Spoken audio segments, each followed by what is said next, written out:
আচ্ছা আচ্ছা, হ্যাঁ এখানে একবার দেখো, এখানে একবার দেখো।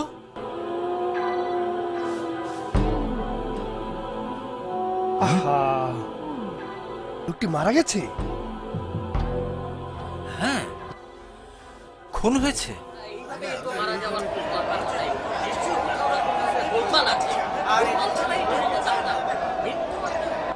আমার মনে হয় টাকার জন্য তাকে খুন করা হয়েছে। সে নাকি টাকা পরিশোধ করতে চাচ্ছিল না।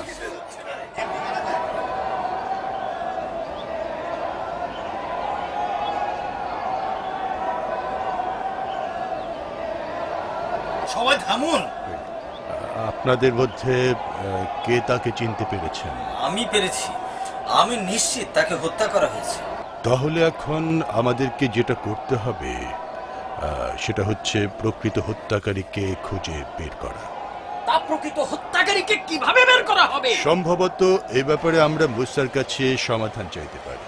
সে তার প্রভুকে জিজ্ঞেস করে আমাদের জন্য একটি সমাধানের পথ বের করে দিতে পারবে। আপনারা কি বলেন? ঠিক আছে, ঠিক আছে।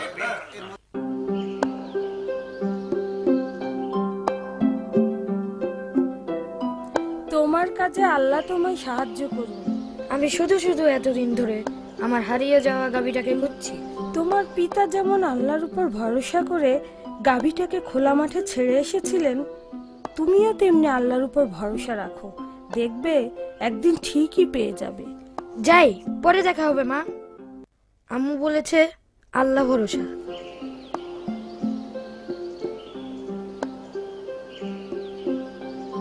এখন যাই, আল্লাহ চাইলে পেয়ে যাব।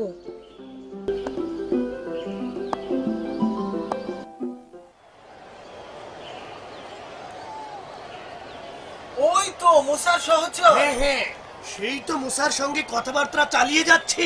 এদিকে আসো, আমাকে বলো মুসা তোমাকে কি পরামর্শ দিয়েছে? তিনি বলেছেন যে আল্লাহ আমাদেরকে একটি গরু কুরবানির নির্দেশ দিয়েছেন। তা হত্যাকারী শনাক্ত করার সঙ্গে পশু কুরবানির কি সম্পর্ক? মুসা কি আমাদের সঙ্গে তামাশা করছে? সেই গরুর মাথাটা নিহত ব্যক্তির মাথার সঙ্গে রাখতে বলেছেন। নিশ্চয়ই এটা একটি অত্যন্ত বিরল জাতের গরু। তিনি কি তোমায় বলেছেন সে গরুর গায়ের রং কি? না, তা বলেন। তাহলে আবার যাও, জিজ্ঞেস করো।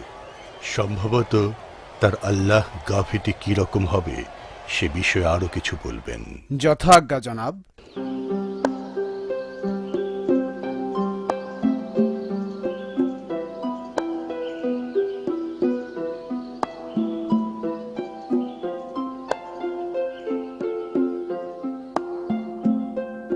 হে আল্লাহ, তুমি আমাকে গাভীটি ফিরিয়ে দাও। তুমি জানো আমাদের অবস্থা, এটাই আমাদের একমাত্র সম্বল। তুমি এখন কোথায় যাচ্ছ? তুমি এখনো অসুস্থ। চিন্তা করো না, আমি আগের থেকে অনেক ভালো বোধ করছি।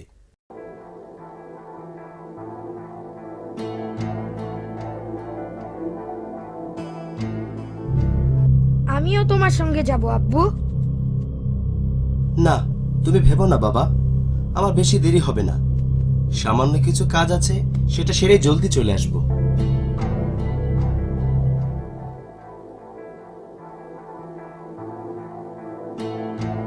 তুমি আমার গরুটাকে কোথায় রেখে এসেছো? ওকে সঙ্গে আনোনি কেন? ওকে সঙ্গে আনোনি কেন? সঙ্গে আনোনি কেন? আমি ওটাকে মাঠে ছেড়ে দিয়ে এসেছি এবং মহান আল্লাহর উপর ভরসা করে আছি যে তিনি ওটাকে রক্ষা করবেন। তোমাকে আর তোমার মাকে দেওয়ার মতো আমার এই একখানা গাভী আছে। তুমি যখন বড় হবে, আমি চাই তুমি এটা বিক্রি করে নিজের ভবিষ্যৎ গড়বে। তোমার জন্য এটা আল্লাহর এক বিশেষ রহমত।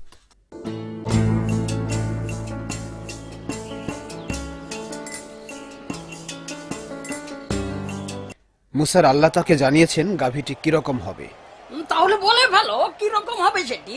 তিনি বলেছেন যে গাভীটি হবে একেবারে আনকোরা নতুন এবং এটা কখনো কোনো বাচ্চা প্রসব করেনি। তাকে দিয়ে কোনো কাজও করানো হয়নি। সেটা কিভাবে বুঝবো? সব গাভী তো একই রকম। তাহলে অন্তত এটা জানো যে তার গায়ের রং কি হবে, যাতে আমরা তাকে অন্য গাভীর সঙ্গে মিলিয়ে না ফেলি।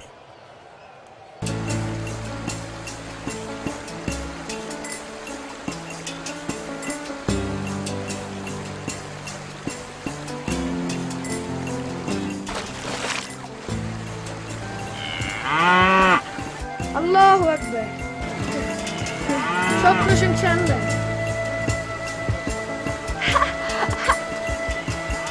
সব প্রশংসা আল্লাহ।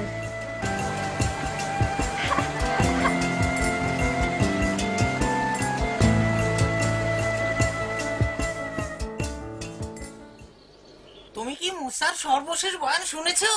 ওটা নাকি হলুদ গাভী। হ্যাঁ হলুদ, উজ্জ্বল হলুদ। আসল উদ্দেশ্য গাভীর মালিককে দুটো পয়সা পাইয়ে দেয়া, বুঝলে না? যথেষ্ট হয়েছে। মুসা আমাদের সঙ্গে তামাশা করছে। হত্যাকারী শনাক্ত করার জন্য গরু জবাই করতে হবে, এমন শর্ত শুনেই আমি বুঝে ফেলেছিলাম যে তামাশা কেবল শুরু। ব্যাপারটা অদ্ভুত। আমরা যতই তার কাছে গিয়েছি এই সমস্যার সমাধান করার জন্য, ততই সে এটাকে জটিল করে তুলেছে। শোনো, চলো সেরকম গাভী খুঁজে বের করি, তারপর দেখি সে কি করে।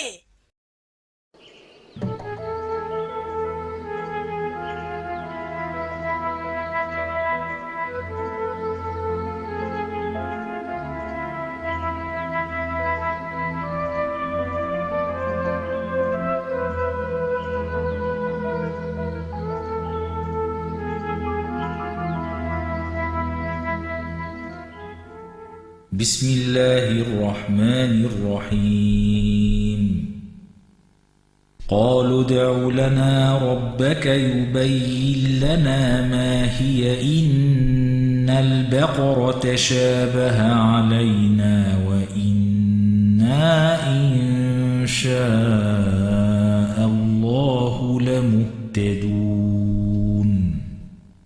صدق الله العظيم বিসমিল্লাহির রহমানির রহিম। তারা বলে যে, তুমি তোমার প্রভুর নিকট প্রার্থনা করতে থাকো যতক্ষণ না তিনি আমাদের নিকট পরিষ্কার করেন যে সেটি কেমন গাভী। যেহেতু সব গাভী একই রকম এবং আল্লাহ যদি ইচ্ছা করেন আমাদেরকে সঠিক পথে পরিচালিত করবেন। নিশ্চয় আল্লাহ যা বলেছেন সত্য বলেছেন।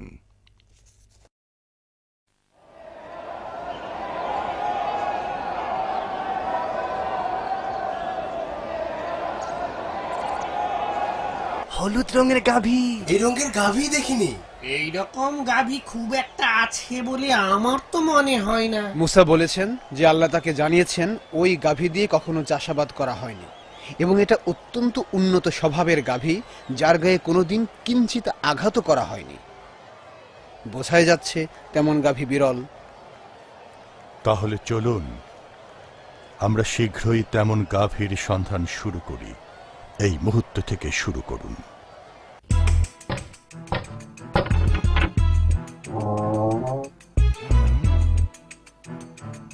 বলুন কি চাই আপনার? আপনার কি কোনো গাভী আছে? না তো।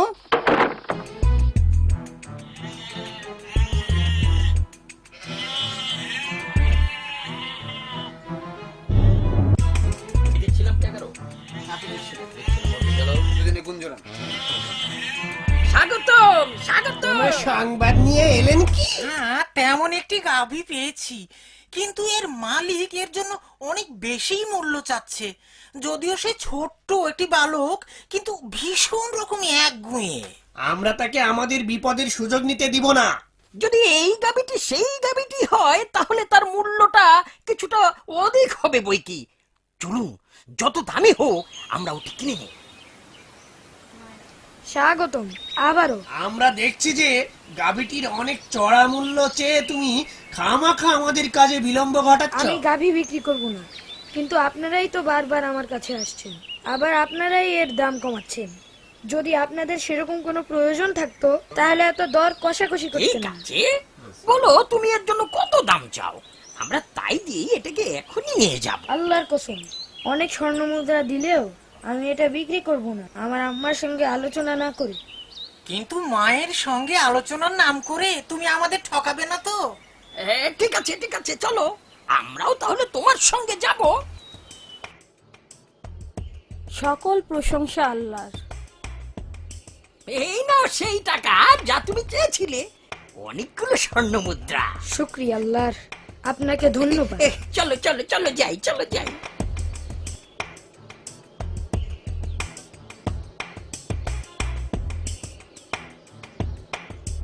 কি চমৎকার গাভী! একেই কি জবাই করা হবে? মুসা বলেছেন, আল্লাহর নামে জবাই করার পর গাভীটির কিছু মাংস মৃত ব্যক্তির শরীরের উপর রাখতে হবে। এতে সে আবার প্রাণ ফিরে পাবে এবং খুনিকে শনাক্ত করবে। কি করতে চলেছি আমরা কে জানে? গরুর মাংস আবার কিভাবে এই মৃত ব্যক্তির দেহে প্রাণ ফিরিয়ে আনবে? মনে হচ্ছে একটা গাভীর নামে 1 ব্যাগ স্বর্ণমুদ্রা আমরা অপচয় করতে চলেছি। এত না ভেবে ওটাকে জবাই করি, তারপর দেখি কি হয়।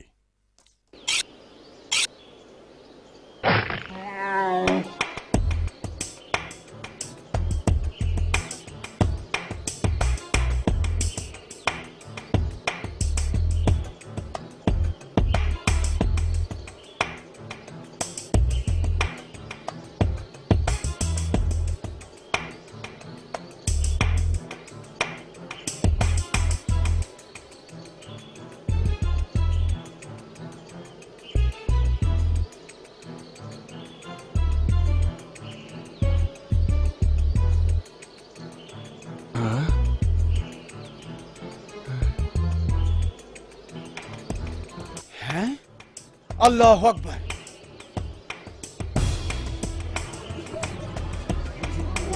হ্যাঁ, দেখেছ সবাই, সত্যি সত্যি ওর দেহে প্রাণ ফিরে আসছে।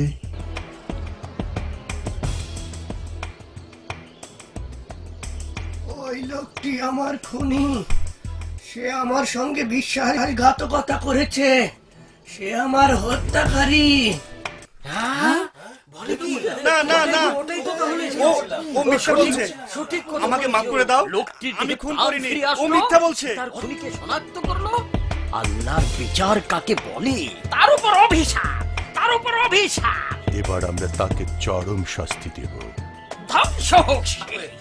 ভাবতেও ছাড়ে না। একবারে উচিত। আল্লাহু আকবার! সকল প্রশংসা একমাত্র আসামিকে আল্লাহ। কয়েদখানায় নিয়ে যাওয়া হোক।